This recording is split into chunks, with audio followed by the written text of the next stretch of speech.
Hi, this is Colin from Blackjack Apprenticeship, and I am joined right now with $1 Million Video Poker player and the author of $1 Million Video Poker, as well as one of the co-hosts of Gambling with an Edge, Bob Dancer. Bob, thank you for being here. Colin, it's my pleasure. So, Bob, give a brief... Can I call you Bob or Mr. Dancer? Mr. Dancer, sir. No, you may call me Bob. Okay. Bob, give me a brief introduction to who you are in terms of primarily card counters, but APs listening to this. If you want to get good at video poker, I'm required reading. Okay. I'm still a player. Most of my income comes from playing. Mm-hmm. But if you want to succeed at it, basically I'm required reading. Okay, so the authority on professional video poker. I'm the strongest player, most successful player who writes about what he does. Okay, fair enough. So maybe you could give people an elevator pitch for professional video poker. So imagine someone that you're in an elevator and someone says, "Oh, what do you do?" And you say, "I'm a professional video poker player." And they say, "What is that?" What do you say? I don't ride elevators much. A professional video poker player is someone who makes his living gambling at video poker. Okay. And do you know how long that existed before you got into it? How long there have been professional video poker players? Well, I'm certainly not the first. Uh-huh. There were definitely strong players before I came along. There were books before I came along. I didn't like them. I thought I could do better, so I wrote my own.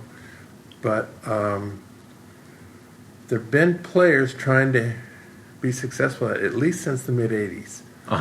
I'm not sure how much before it. I didn't even know about video poker until '93. And do you know how professional video poker was pioneered? Was it similar to card counting where computer simulations were written? And well, the math in video poker is much easier than the math in blackjack. There's 2.6 million possible hands in a 52 card deck and 32 ways to play each one. And the combinations, computers, even old computers, can do that pretty quickly. You can, in about '94, a man who called himself Tomsky realized that you could simplify that 2.6 million to 130,000 in change. And that would take, by using suit 1, suit 2, suit 3, and suit 4 instead of clubs, hearts. So a dealt royal, there was only one of those in the 130, not 4 of them. okay. And full houses of 3 of a kind in a pair, well, there's 4 different ways to have the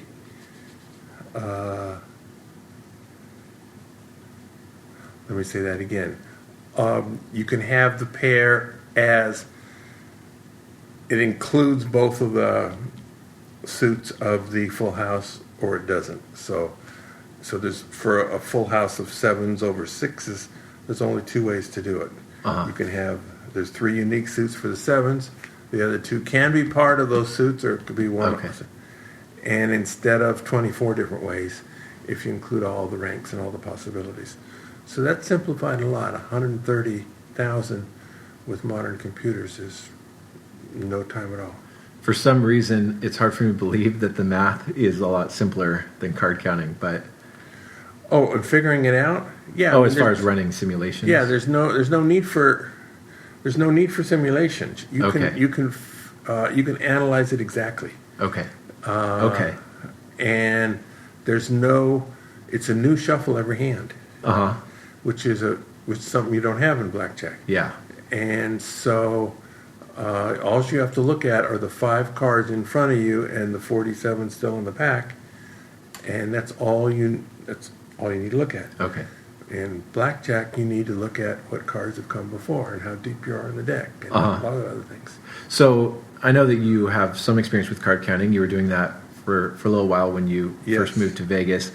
Do you think that the reason you were, well, we're going to talk about the similarities and the differences, but Okay. for yourself, how much do you think your success at video poker rather than card counting is personality, and how much do you think it's, do you think video poker is an easier game? Everybody has to make that choice for themselves. To me, I mean, learning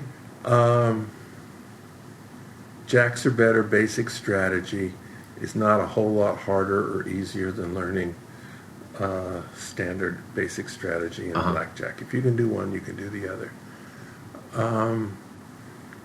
In video poker is much less of a social game. It is pretty much you and the machine. And there is some interaction when you get a jackpot, and some interaction when somebody sits next to you. But in blackjack, there's a lot of social interaction. And there have been times in my life where playing well with others has not been my strong point.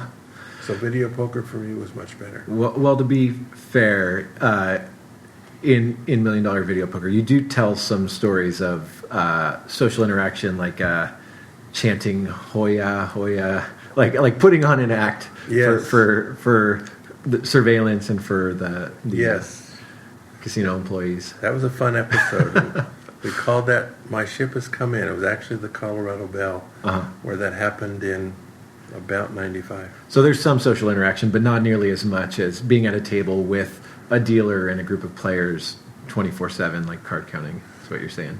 Yes, and casinos today will boot successful video poker players. Until about 2005 or so, it was really, really very rare. Interesting. Now it's not so rare. Okay, so that's a good segue into some of the similarities.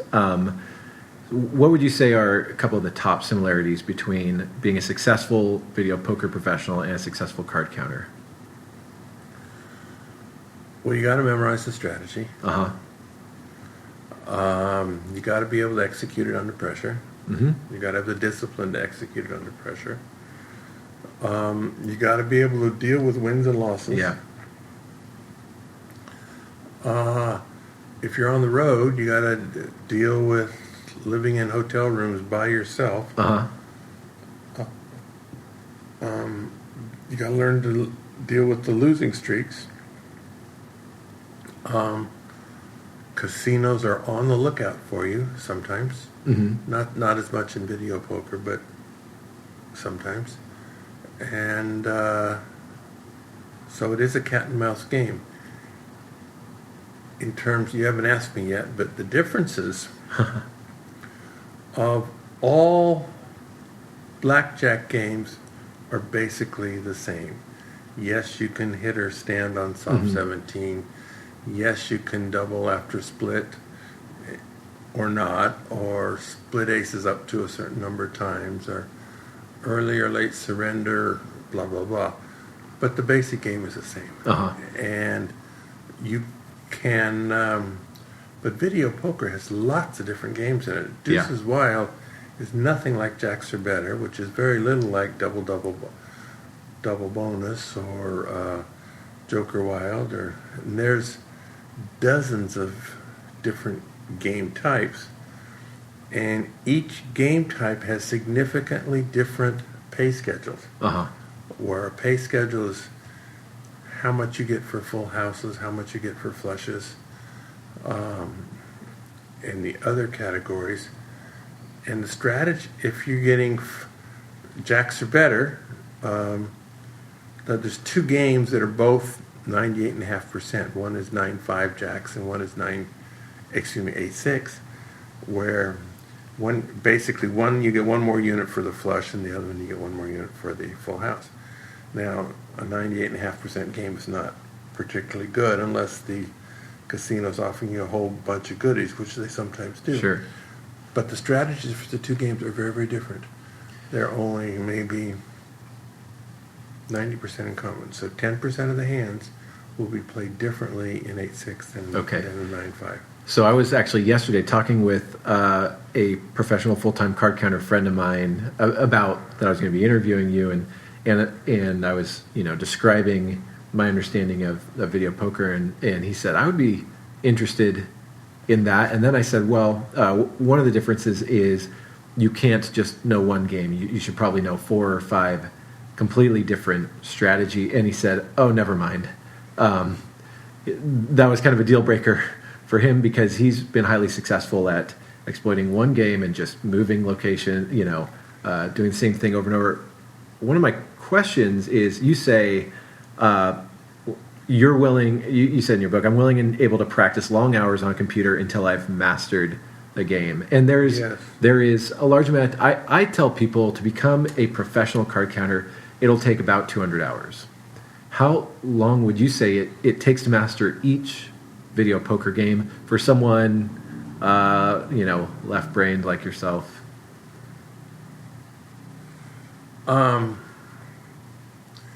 Well, the first one you learn is going to take longer than the second one. There's certain things that all the games are in common. It depends on, are you using computers? Are you using winner's guides that I've published? Or let's say you're using computer software, video poker training software. Good. How long? Do you have a book that explains things? Okay. The winner's guides, for example. I mean, this interview is not meant to be an infomercial. No. But the winner's guides will discuss everything you could have a problem with. Like in 3-card straight flushes, they can be consecutive. They can have one gap in there. They can have 2 gaps in there. They can have no high cards. They can have 1 high card. They can have 2 high cards. There's actually 8 different ways those can be mixed and matched. And you put those 3 with 2 different high cards, of which there's some possible combinations, sometimes suited, sometimes not. Sometimes you go for the straight flush, sometimes you go for the high card. And that's a lot of different combinations to keep straight. And when it's explained to you and you have dozens and dozens of examples of this one you do this way and this one you do that way, it's easier to learn. If you're on the software and it just corrects you when you're wrong, so you're playing and you play it wrong and it goes the major error, then you'll learn, but it's a slower process because the information is coming at you from every different direction because every hand is different. Okay. So if someone uses a guide and software, what do you think the time frame is to master a single video poker game? How smart are they? We'll say a little bit above average. How much games have they played in their life? Do they have a strategic mind? Like, there is very little mathematics in video poker, although there is some. The people who were good at word problems back in elementary school tend to be able to learn better simply because to do a word problem and to figure out what the right play is in video poker are somewhat similar. For the people who hated word problems and, just like, I hate math, it's possible. There's no math in video poker, but they may not have the right personality to learn video poker. Some people can't. My audience tends to be intelligent. Among your audience, where they're mostly APs or wannabe APs. If you're talking about Jacks or Better, which is arguably the simplest game, 100 hours would have it easily. What about a more profitable game? Well, it's in some denominations, in some places, Jacks or Better is the most profitable game. Okay. It's let's say someone wanted to have enough of a repertoire to be a professional video poker player. So what would that be? 3 or 4 games that they've got mastered, would you say? It's more than the games. Yes. It's I think pretty much Malcolm Gladwell's "it takes 10,000 hours to master anything" applies here too. It's more than knowing how to play the games. Knowing how to play the games gets you to first base. You gotta know what the slot clubs are and how to work the promotions and how triple points over here compared to double points over there, and how to evaluate what a drawing is worth, and to get a sense of you don't want to play there because the food comps will give you ptomaine poisoning, and if you need a room comp, don't go there because when the guy next door flushes the toilet, it wakes you up. And so, I mean, it's not, because I'm 70 years old now, it's not the same to me. Just I need a place to lay my head. I need a nicer room with thicker walls, and Sure. And so when I was younger and struggling, well, it was different. But there's a whole lot more to learn than just the games. Learning the games is really the easy part. Okay. But probably 100 to 200 hours per game to learn the game, but to actually become a professional, you have to build upon that. Well, yeah, you do a lot of scouting to find out what games are in what places. And the modern casinos might have 600 video poker games or 600 video poker machines, and some of these machines are boxes with hundreds of games on it. And you just kind of have to check them all. Now, it's a very time-consuming process. There is a website called vpfree2.com. Okay. VP is in video poker. Free is in you don't have to pay for it. And the number 2.com. That lists the best games of every casino in the country. And it'll tell you where, these games are over by the center bar and those games are over by the bathroom, whatever. So that information is not 100% accurate, but it's a real good place to start. Okay. Every slot club is different. Mastering slot club is a couple thousand hours learning slot clubs. And even two different casinos as part of the same system, like there's a lot of different casinos in the M Life. Every casino does it differently. They have different benefits if you go to the MGM Grand in Vegas compared to the MGM Grand in Detroit. So how feasible then is video poker for a recreational player? Like, there's a percentage of the Blackjack apprenticeship community that are winning players, but they're not doing it full time. They're able to, do a trip a month or a couple trips a month. Is video poker? Is that just going to be with the theoretical rule of 10,000 hours? Is that just going to be too insurmountable for a recreational video poker pro? No, not at all. Okay. But it depends on what your goal is. And it depends on where you're looking. If you're coming to Vegas, they have games, full pay deuces wild for quarters. You can learn it pretty well in 80, 100 hours. And you can make average $7, $8 an hour on forever. Now, $7, $8 an hour is almost minimum wage, and occasionally you're going to get a buffet out of it. If that's what you want, you can do it. If you want to, so you're playing with an edge, and you're playing to play bigger than. If you're playing, you want a vacation at low cost, you can get that in video poker. The comps are much, much, much better at video poker than they are in blackjack. But you always got to play carded in video poker to get the comps. And some, I don't know all your players, but many players play uncarded. And so you probably don't want to play video poker and uncarded blackjack in the same place. Yeah. Yeah.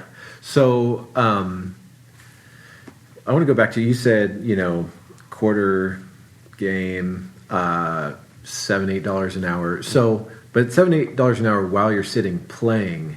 Mm-hmm. So you throw out in your book some other numbers, like we'll say $100 an hour for a game that you found. But one of the questions I always ask, because I talk to other APs and they might say, oh, we played this game that was $1,000 an hour, but that's not accounting for the time scouting it to actually play. Correct.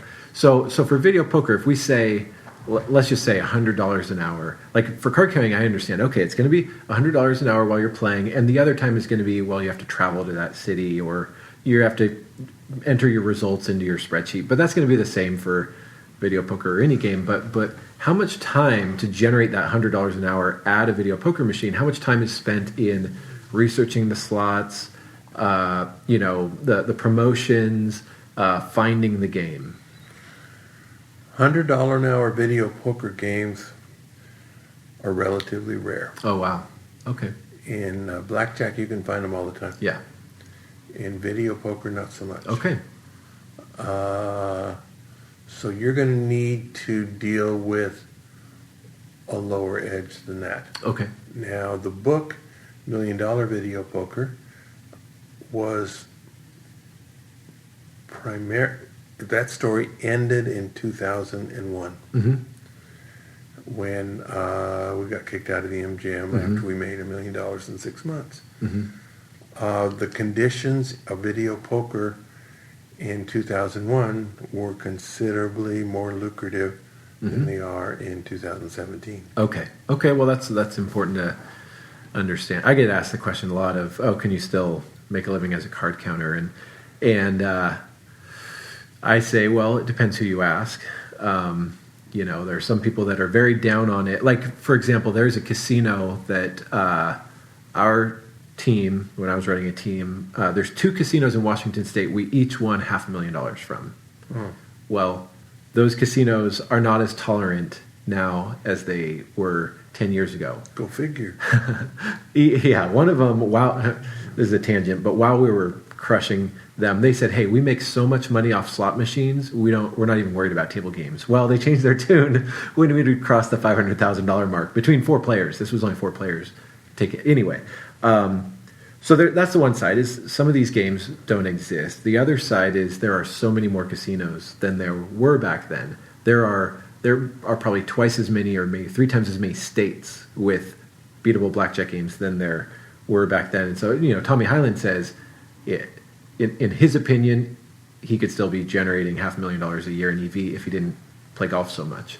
But it's helpful to, I'm not saying it's as easy, perhaps in one sense. Yeah, some of those places you could just camp out as a card counter don't exist. But in another sense, there's still lots of beatable games. With video poker, you're saying not only are some of those games like MGM Grand, or you talk about the Venetian, it's not just that those games are gone, but you're just saying as a whole, video poker has become tougher across the country? Yes. Okay. And in many areas, there's probably not video poker that's beatable. In many casinos, the whole casino, video poker-wise, is too tight. Mm-hmm.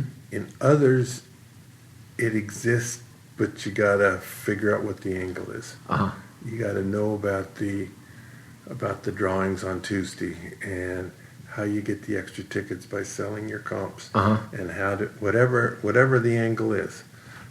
And because in many casinos, 97 to 98% gains in video poker are very common, and it works in video poker the same as it's blackjack. Is if you're not playing where the game's over 100%, you're not going to win long term. Uh-huh. And not only do you have to have a game above 100%, you have to have the discipline and the bankroll management to play in a way where you can actually exploit that advantage above 100% game. So one of the questions I had is, I'd say for every successful card counter, for every card counter that can manage their bankroll and consistently have the advantage, there's quite a few wannabe card counters that they Yes. they know about high-low and they know 97% of basic strategy, or maybe they know 100% of basic strategy and they're decent at high-low, but they'll go on tilt. They'll chase their money. Video poker, is it a similar thing, or is it because it attracts a different kind of person? Is it going to have a lot higher rate of people that have the discipline and bankroll management? There's a lot of people trying to make it in video poker. Uh huh. And some are closer than others. Some have different leaks in their games. Uh huh. Free alcohol is a downfall to many. Well, that's the same in card counting. I teach classes. I teach 2 semesters a year, 2 10-week semesters at the South Point in Las Vegas. And there's people who come to the all 10, or some who keep coming back and back and back, and they are applying themselves, and they're just not going to make it. It takes a certain amount of smarts. People can love the game and want to be good at it, and just don't have whatever it takes. It's not exactly IQ. Yeah. It's correlated with IQ, but there's a lot of different kinds of IQ, and some people just don't have whatever it is to deal with it in a casino. That's not that's not different from card counting. So I want to talk a little bit about bankroll size. This was one of the things I kept trying to ask myself when I read the book. You throw out some numbers like with $100,000 bankroll, you could start playing these $5 machines, or with $250,000, you can start playing $25 machines. Let's say we've got a card counter with a $100,000 bankroll. What's that going to mean for them if they want to start playing video poker? Let's back up a little bit. When I wrote that book, I knew a lot less about bankroll requirements than I know now. Okay. Today, there are much better tools available to calculate bankroll. Uh-huh. Bankroll is the variance in video poker games varies widely. Jacks or better is one of the lowest variance games, which it's a buzzword for most boring. It has a number of 19. Deuces Wild is about 25. Double bonus is 28. Double bonus is 42. Triple bonus is 92.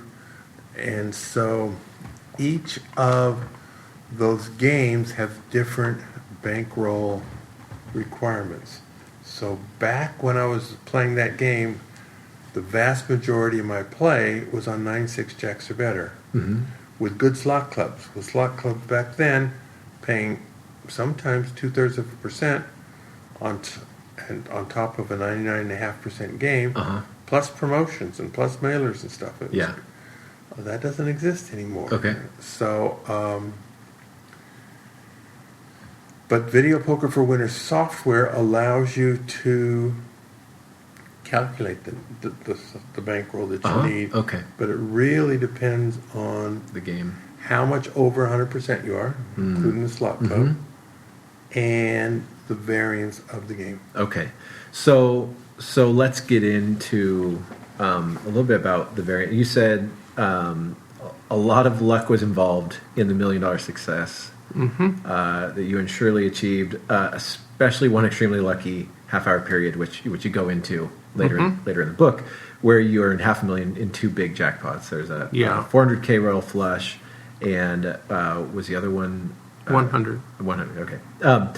So I guess one of the big things people want to know as far as card counting is how much variances are going to be, or maybe another way of putting it is when is the long run, and for a card counter, there's a very, very good chance you're going to be in the positive after 200 hours. It's not guaranteed, but there's a very good chance you will be. It's it's exceptionally bad. If you're not in the positive after 200 hours and 500 hours, you should be very close to EV. Maybe, within a pretty good range of it, 10-20% of it. How does that compare to video? I know it's going to change based on the game, but what would you tell people that are wondering how to compare it? Defining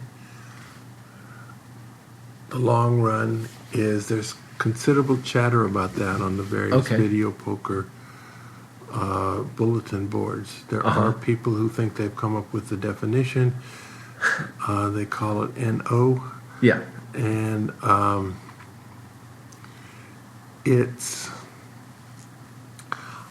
I personally am making the assumption that I'm always in the long term. And so I base all of my decisions as though I'm in the long term. Okay. What do you mean by that when you say the long term? Well, I'm basically, if it is, if I have for games that are within my bankroll,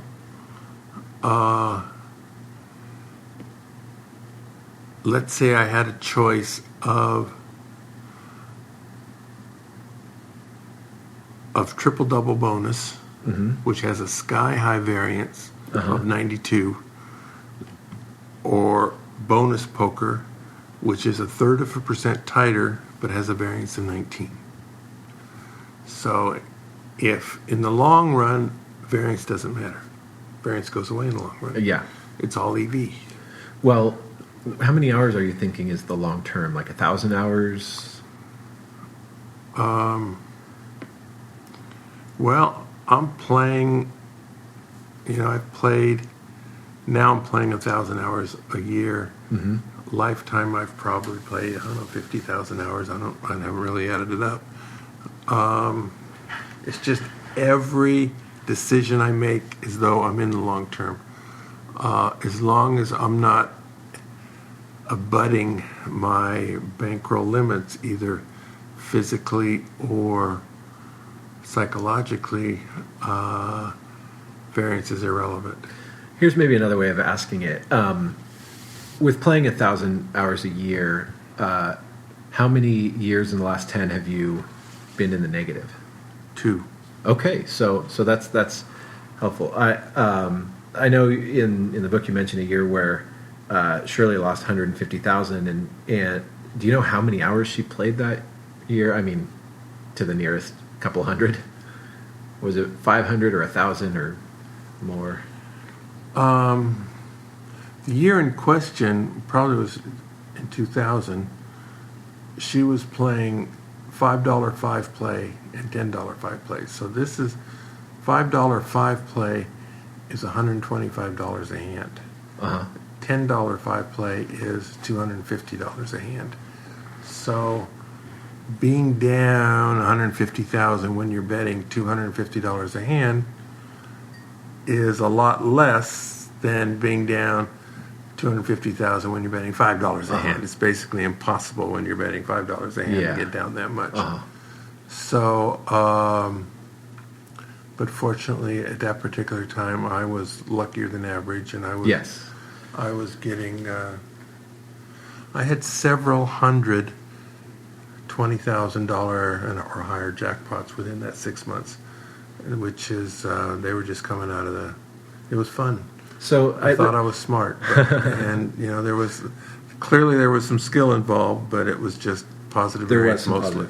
A lot of positive variance. Okay. Well, yeah, that's how the impression I'm getting is in general it's a higher variance advantage play than card counting. I'll put it this way: if I were running a team and a player was down after 1,000 hours of card counting, I would have to let that player go, because the odds of that happening would be so great, or so small, so small that it's much more likely that there's something, a flaw in their game, or but with video poker, that's something maybe to expect. 20% of the time, after 1,000 hours, you will be. It depends on the size of your edge.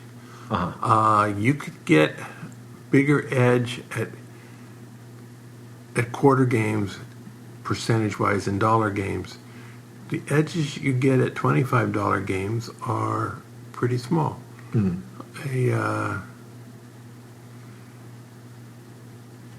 A month ago, there was a play, $25 machine, that, including everything, was about 0.2, Uh-huh. which is a very small edge. Uh-huh. Yes. And, you know, you're playing 150,000. It was W2G. So saying you're playing 100,000, that's still 200 an hour. Uh-huh. So it's a decent game, but it's really big variance. Yeah, 200 an hour. So in card counting, we talk about certainty equivalents. I mean, I don't, but I know MIT guys, they were in the certainty equivalents or the Greeks. Sounds like the certainty equivalence of that game is very low. It's $200 an hour, but the certainty of getting that $200 an hour is all over. Yeah, usually you're going to end up negative for that particular play. But when you do end up positive, well, It's by a lot. yeah, You hit a huge jackpot. $100,000 royal, and you hit that, you're going to like your results. Mm-hmm. So it sounds like your ability to handle the swings is, I would say, a lot of people get into more advanced AP stuff like hole carding or things of that nature because there's a bit less, there's a higher edge, so there's a bit less variance to have to worry about or live with. Yes. But it's sounding like video poker is on the other side of card counting. I guess to me, it's like, wow, to do this year in and year out, you have an emotional fortitude that maybe even a lot of card counters might not have. It's a different mindset. Uh-huh. And some people have that and some don't. Like Uh-huh. I started gambling professionally in the mid-'70s playing backgammon, and I've been, it's 40 years I've been in this game, and I really believe the numbers. And I believe that if every bet I make, I have the advantage on, good things are going to happen. Uh-huh.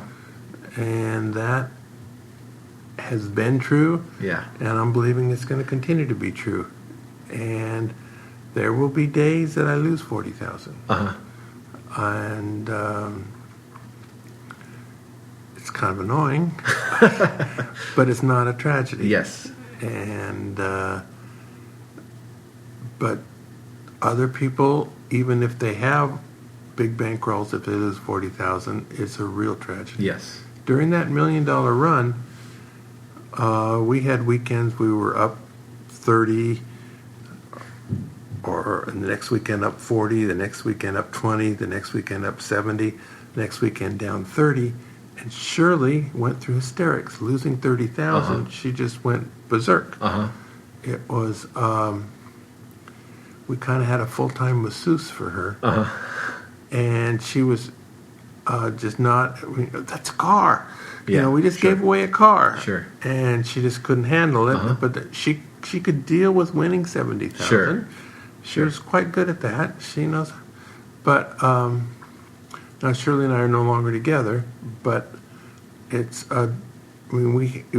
Nevada was a community property state, so everything was ours. But she had a much different emotional bankroll than I did. Yeah. So, I mean, as a person that's made a living for a number of years as a card counter, ran a team for a number of years, and now I get to train other card counters.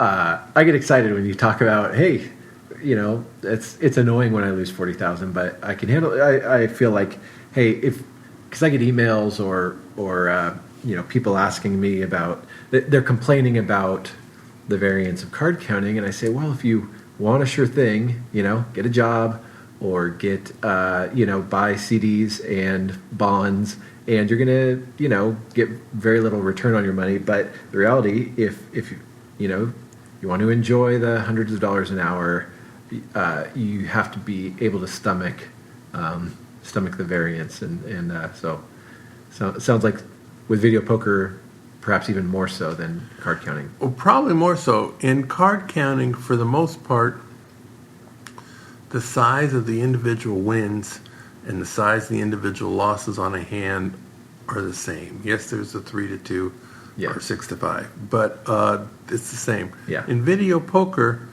even on a dollar game, you're betting $5 a hand, and every 40,000 hand, you get a $4,000 jackpot. Uh-huh. And that's, for a $5 bet, a 4,000 jackpot's pretty big. Uh-huh. And so you're going to be losing between the royals. Uh-huh. And then you hit it. Yep. Life is beautiful. Uh-huh. And then you lose, and hit it. Uh-huh. So So there's nothing like that in blackjack. one more question about variance and bankroll and that stuff, then we can move on. But you talk a bit about stop gaps, and my question is, was that strictly for emotional or psychological reasons, or is there any mathematical reason for the stop gaps? Yeah, I would not write the same thing about stop gaps today. Okay, no, that's great. So what would you say today? Back then, I was looking for a justification to take pot shots to play a bigger game than I had the finances for. And so Okay. I made up some rules. Sure. One of which is I unquestionably had the advantage, and I set a loss limit. And that was the way I coped with it. Now the bankroll is big enough and the games I'm playing are small enough that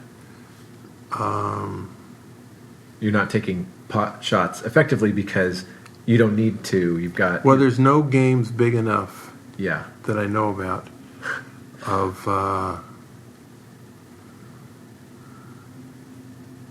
that the casinos that are offering $100 five play are, which it would be $2,500 a hand, kind of can do the math as to what kind of edge they do not want to give me. Sure. Okay.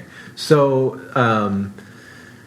this is a question someone wanted me to ask you. How many times have you changed your name to get a new ID or player's card, or have you ever? 0. Okay, so you've always played as Bob Dancer. Well, Bob Dancer is not the name on my driver's license, but the name that is on my driver's license is always the one that I've used to get a card with. You've never played with someone else's card? Only a spouse. Okay. Where, and occasionally things like on a very short term, picking up your free play while you were on a 1 week vacation. Okay. But I have never gone out with a pocket full of 18 different players' cards that I can pick up free play with. And is that, this might be a good segue to my next question, but is that because of maybe moral or ethical decision on your part? Or have you just not needed to? Like, let's say... Neither of those. Okay. The main thing is I'm pretty famous. There's flyers with my picture on, or on the software has my picture on it. You're a big deal. And so most professionals kind of keep their identity down intentionally. And I'm one of the few who announce that he's a pro, and so most casinos know who I am. So I'm guessing, I mean, there are casinos that don't want my action, definitely. Yeah. There's others that do allow me to play, but I'm assuming that within that casino, there's somebody on the second floor who doesn't want me to play, and if they can find a good reason to kick me out, they will. But so I go out of my way to keep my nose clean. And Okay. So playing with someone else's card, that might just give them that reason to give you getting the X. caught is now I'm usually playing on machines where W2Gs are common. So, and when your card is in and you get a W2G, it shows up on the computer screen at the casino. So there's no mistake. If I'm all of a sudden playing for quarters, going, what's he playing quarters for? Why? And they would come over and look, and the screen says my name is Henry, and it's like, uh-oh. Uh-huh. Okay. So, why did you choose to put yourself out there and be interviewed and write books and teach classes when you said at the beginning of this that you made more money playing? Is that correct? Oh, I definitely make more money playing than I do from the other activities. But the other activities are always plus. I can count on enough to live on from the radio show and the teaching and da-da-da. Okay. So I could live on that. Uh-huh. Not. And so if I'm, there are occasional down years. Yeah. The gambling overall is significantly plus, but there's occasional down years. Uh-huh. But that book selling and stuff always is plus. So it definitely reduces the variance in what I do. I enjoy being a professor. Uh-huh. It's kind of a big fish in a small pond. Uh-huh. So I'm 70 years old now, and I found my pond, which is something some people never find their pond. Yeah. But I enjoy being considered an authority, and people coming to me asking me, "How do you do it?" And so I get psychic pleasure out of that. Uh-huh. I can relate to that. I actually have out of college I had a California teacher's credential because I enjoy teaching. Within weeks of doing, or maybe months of doing card carrying professionally, I was having my friends over and teaching them card carrying because it's the most satisfying part of blackjack apprenticeship, and actually, honestly, the most satisfying part of running a blackjack team. The money was nice, but I enjoyed teaching and the kind of, I don't know if I enjoy the it puts yourself up there to have kind of shots fired at you when you're a quote unquote authority, but I can I definitely get that. Yeah, so I don't know if I enjoy being an authority. I really enjoy teaching. I can relate to that. Do you feel like financially it's been worth the risk? Like, has it cost you, as far as time at the machines, to be a teacher, write books and teach classes? Well, that cuts both ways. Uh-huh. And writing books and teaching classes makes me a better player. There are casinos that allow me to play because I write nice things about them. Okay. So you'd say it's been a net positive? Well, there's definitely negatives to it. You are a target to people who want to everything wrong with video poker in the world is Bob Dancer's fault. There are people who froth at the mouth as they're saying these things, and it does take time. It does take energy, but it's overall I like my life. Okay. And the decision was made a long time ago. And once it was made, there's no turning back. I mean, out there when, my picture's out there on machines starting in 96 or something. Yeah. It's like you can't erase people's memory and they went, oh, okay, that's... Yeah. Probably not very many people at Blackjack Apprenticeship know this, but when we started the website, I wasn't willing to be on it. So the first probably 20, 30 videos were only my previous business partner, Ben, because I was making so much money playing, and then we started doing podcasts. I was like, well, I'll be on a podcast because it's not my face. And then they keep referring to me by name, and then it was just like, forget it. I'm going to take this risk, and I don't regret it personally, but I think it's because it was only a matter of time before I was going to move on, because, like I said, I enjoy teaching more than I did enjoy playing, but to me it was worth the risk too. I'm glad it's been worth the risk for you. So, kind of a follow-up question: do you think your writings for publications brought the casinos more EV than you and Shirley cost them?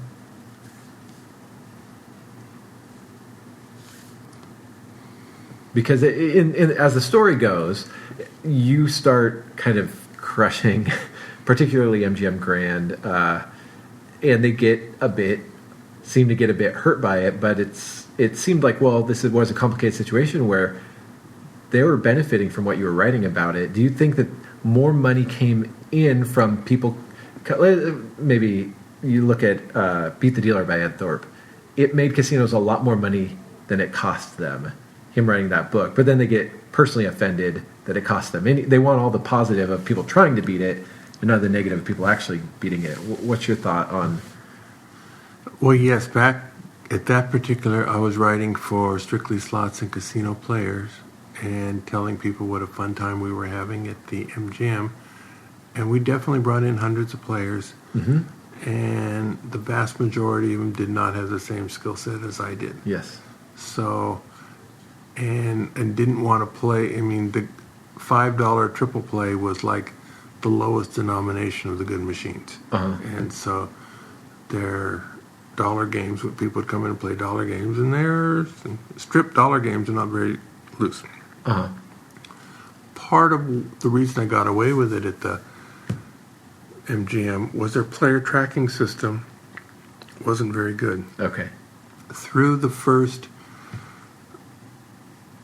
8 months of the year 2000, their record said that Shirley and I together were down 400,000. Uh-huh. My record said we were up 250,000. And you trust your records more than theirs. Oh, completely. Other than that minor differences, their records were spot on. Uh-huh. At that time, which you cannot do successfully anymore, there was something called card pulling, where if you're dealt, say, 4 to the Royal, Mm-hmm. on a $10 5-play machine, and you pull your card, and Royals happen from 4 to the Royal, they happen 1 every 47 times. Uh-huh. So on 5-play, it happens reasonably frequently. Okay. And if your card isn't in there, that $40,000 jackpot doesn't show up on your record. So this is money that goes into your pocket, and it just showed that you paid $250 to play that hand, and there was no win. Wow. And so, that record, that one hand would show a $250 loss in their records, and in my records it would show $40,000 wins. And so I pulled my card quite a bit. Uh-huh. And is that, I'm sure the casino would frown upon that, but Well, they had to know, but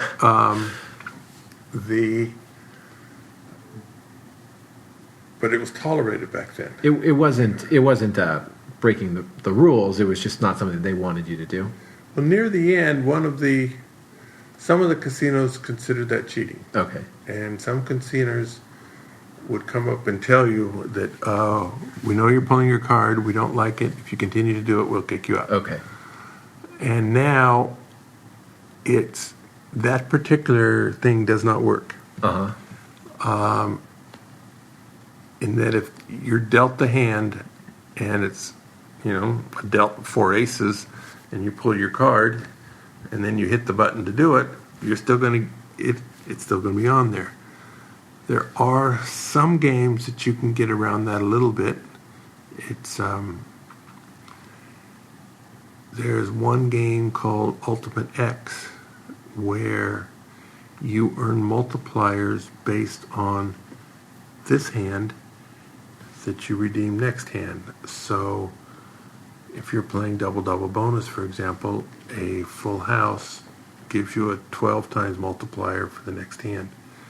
So a dealt full house, and you play it out, good. But now you pull your card, and a totally separate hand you deal, but now you have a 12x multiplier on all rewards there. And so there you don't get credit for the coin in for that hand, but you don't get dinged for the coin out. So there's still some opportunities to... But for size, but casinos are aware of that. Yeah. Okay. So we'll wrap it up here pretty quick because I want to be respectful of your time. But I really enjoyed this quote. I'd love to hear your thoughts on it. You said, "For me, the best part was the ride itself. I enjoy the battle. Figuring out how to wage the war, not knowing if it'll all turn out, then going out and executing that plan is very exciting." So Yes. you're still waging the war. You're Yes. still enjoying the battle. Yes. It's and all different. Doesn't have to be in a casino. I'm in a storytelling group where we tell stories, kind of like the Moth. People have heard of the Moth.org. Well, we have such a group in Vegas, and the one I'm telling a week after we're doing this is on a weight loss contest that was 30 years ago.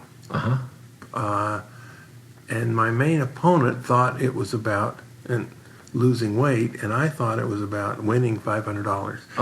And so the various ways that I Did you put on weight before the competition started to inflate your starting weight? This was in a company where you needed to wear a shirt and tie. Did you also wear like a belt, a weighted belt? I did a lot of that. But jackets were kind of optional. Okay. So 3 weeks before I even brought it up to the guy, I started wearing jackets every day. Oh my gosh. And cowboy boots every day because I was teaching country western dance in a nightclub close there. So me wearing cowboy boots wasn't that unusual, and I'm doing it every day for a month before the contest. So when it came on, I had on the jacket, cowboy boots. There might have been 15 rolls of quarters in the pocket to the jacket, not counting the 2 staplers. Oh my gosh. And so anyway, that inflated things by about 10 pounds at the early end, and then we deflated them at the tail end, partly by fasting for a number of days. So you normally carry around 5 or so pounds of piss and poop, and I just didn't have any of that. Wow. So and of course the boots weren't worn for the final day. And anyway, there's a whole strategy there. And I enjoyed devising that plan and executing it. It had nothing to do with gambling. But that particular one is a little less of the David versus Goliath feel. That was just a company competition. Do you enjoy beating the casino? I enjoy winning the competition. So when it's the casino, yes. If you and I sat down and played chess, of which I have not played in 50 years, but I would beat you, I would get a buzz off of that. So I enjoy the winning process. I enjoy getting A's in school or rising above and beyond. So the winning process is fine. Not so much who my opponent is. Okay. Interesting. Well, thank you for taking this last hour to do this. And I've said this to you in person, but I just want to say thank you for doing Gambling with an Edge. I feel like it's a service to the AP community. It's fun to listen to, and I know it's more labor of love than anything else, but I appreciate you and Richard do that. So thank you for that, and thanks for sharing your... Well, you're welcome on that, and it's a blessing that we have Richard there. Yes. I love his stories, and he is so knowledgeable about things that I know nothing about. So I'm doing this so I get to hear Richard firsthand.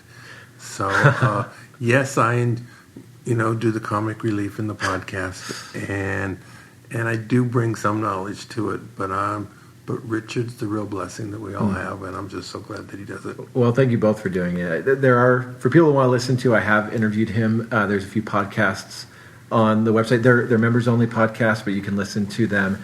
And what I appreciated more than anything is when I came to interview him, I was with my wife and kids, and he offered for the kids to play in the pool. None of my kids could swim at the time, so we didn't do it, but I thought that was very thoughtful of him to invite basically strangers over into his house to swim in the pool. And I had a blast asking him questions. I've really enjoyed interviewing you, and I enjoyed reading the book. And thanks for sharing your stories, as well as how the game has changed over the years, and give people a really accurate understanding of what it takes to beat video poker. So thank you, Bob. Thank you, Colin. If you guys want to learn more about video poker, where's the best place to learn about it?